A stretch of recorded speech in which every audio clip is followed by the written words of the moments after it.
I am a freelance photographer and I have a ton of experience, but I'm not a marketer. What kinds of techniques can you recommend for someone like me who has some budget but needs more work before I can justify spending more? Great question. Sarah, what do you think? So I guess, I mean, there's a lot of things you can do with this.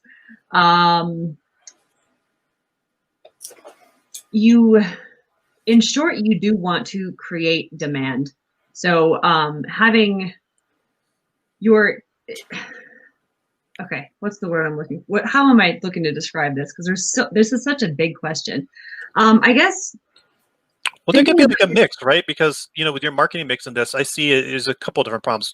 One, there's probably you're wanting to differentiate but against all the other photographers out there who are all competing for potentially the smaller chunk of business, right? I mean, that's right off the bat. That's like if you see any of those nature videos of like National Geographic or something, you like, you know, the pools of water in the Serengeti and they're evaporating. There's all these fish flopping around. I mean, that seems kind of like crazy, you know, to compare to this. But I think that's, you know, in some respects, that's what some industries and markets are experiencing. There's less people wanting that, so you're competing more. But also at the same time, some folks are holding off from doing photography, like, oh, you know, maybe I can't do it right now or whatnot. But that's probably not the case. They probably should still be doing their professional photography to help their business. And maybe there's, you know, what you're probably thinking of is that demand generation is helping to realize here's why you should keep doing it. Here's how it can be done, right?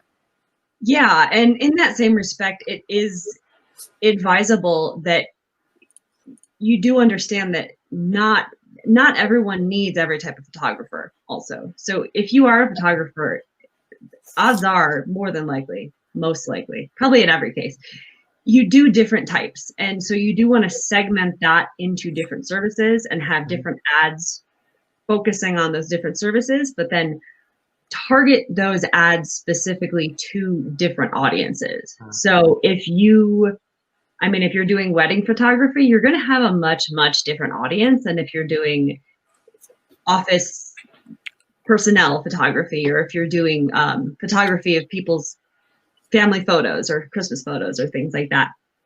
So knowing how to properly segment your services into more niche services or specific services, and then properly displaying those services in a way, and obviously use photos and images and use your best quality images. And also, I guess, kind of an offshoot with it, use images that are a little more universal.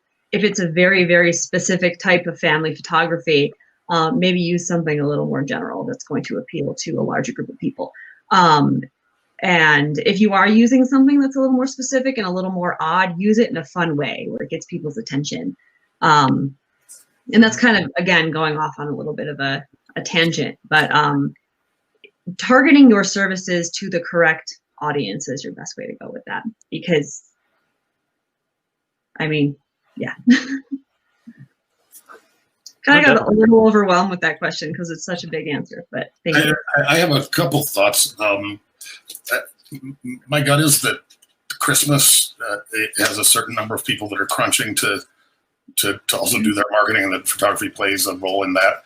Mm-hmm. So there are potentially, more than likely, a certain community of people that are already searching for these services, and to me that feels like an opportunity for paid advertising, Google ads, or pay-per-click advertising. Mm-hmm. And I think you made a great point, Sarah, about how you would segment it. And in my heart, I believe that you would probably identify what, you know, the best approach would be to identify what is the lowest hanging fruit, either the easiest to acquire or the most profit potential across that breadth of services, and focus on those.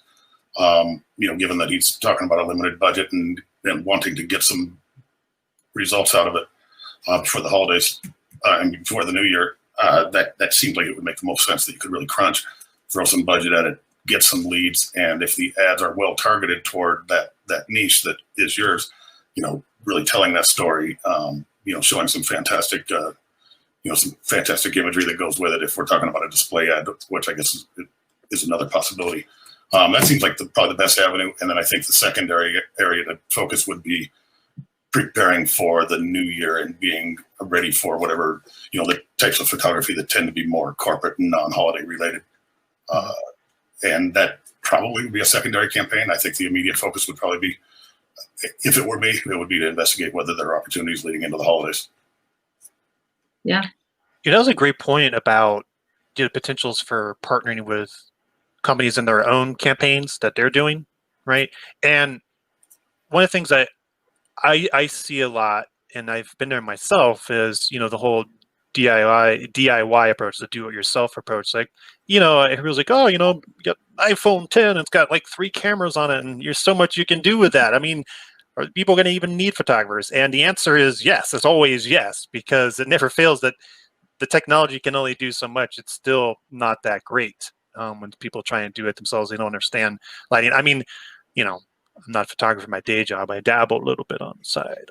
But yeah, I mean, trying to do it yourself, it doesn't always get great results. And I feel like this is like on the demand gen side of marketing. I feel like there's this component of empathy, of understanding people's fears and pain points. Oh, I want to do it myself. I don't have a lot of money. But then, also the education side where, yeah, I hear you. You probably want to save some money, do it yourself. But look at this. Here's the difference between what you're probably going to come up with and what it looks like when a professional does it. And wouldn't you rather have this, and what are the downsides if you don't, because when I see these folks with like really terrible photos for like even their LinkedIn profiles or other things, I'm like, what does that say to folks? Right.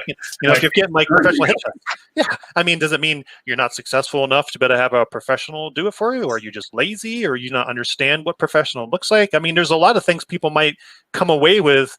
And I would say, from a marketing standpoint as a photographer, so if like professional portraits or headshots are a thing, if it's geared towards like business people or companies, really hit them at the gut where it's like, look, you want to do better, you want to have more revenue coming in, you need to show your best face. You tell that story or whatever it is. Hey, we got a comment here. We do. Using Google My Business to target audiences, and if so, how would you do that? And this is relative to that last question. Yeah. So Google My Business for targeting audiences. Is that something really relevant in this kind of frame of mind? What do you think, Sarah? So Google My Business, you cannot specifically target groups with your listing itself, but Google My Business does rely almost completely on SEO.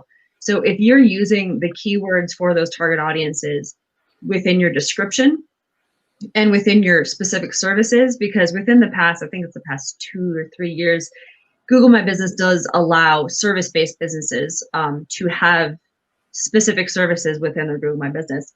So when you do that, make sure that you're using your keywords not only in the title, but also the description, because Google My Business, it relies completely on SEO. So while you can't specifically target a group, your targeted groups are going to be Googling those different phrases and those different keywords.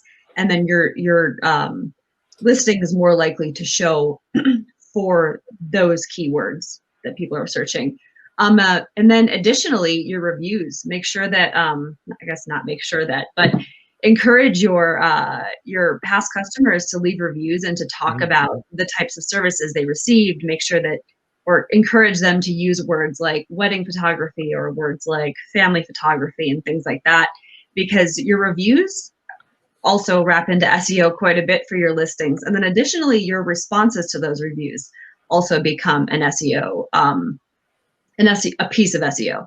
So if you know that somebody's leaving a review talking about their family photography, but they don't mention it in there, you can always use those words in your response, and then you're more likely to show up for those keywords. That's great stuff. Can I add a little bit briefly about pay-per-click? Yeah. The targeting with pay-per-click, which may or may not have been the question that was being asked. Targeting with pay-per-click would tend to be based on the keywords that people, if we're talking about, about actual search, search traffic, aligning with keywords that are affiliated with whatever services you found to be the, your highest profit potential. But there also are many other ways to target pay-per-click ads, and that's typically how we would recommend doing it. Mm-hmm. Yeah, definitely get Google My Business in order. Sync that up with the website, social pages, the brand and information all in alignment.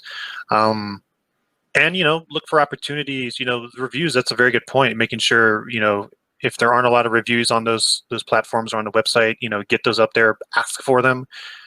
Sometimes people don't necessarily post a review, but you want to get the good ones, the ones that really show. Careful about that, David. Yeah. Legally, you can't ask for reviews, I guess, but you can encourage. Yeah, I mean, it's going to be different for some of those different platforms. There's like Clutch, right? That website, like you literally have to ask somebody to, encourage them to do it, but you can't necessarily say, here, say this, right? But yeah, that's a good point. But you can always ask for testimonials, and you can put testimonials on your website, and that is effectively a review if you think about it. And you have a lot of latitude in how you portray those testimonials. It can be as simple as like just a little, hey, this is what they said, or you could go the extra mile and actually tell a story about what their experience was. Maybe in a video of you working. It's really great to work with this photographer. This is an awesome experience. That would be, some additional things I think about because, yeah, that's key. Striking that, having the visuals to strike that emotional connection, especially in that kind of competitive, arena, would make a ton of sense.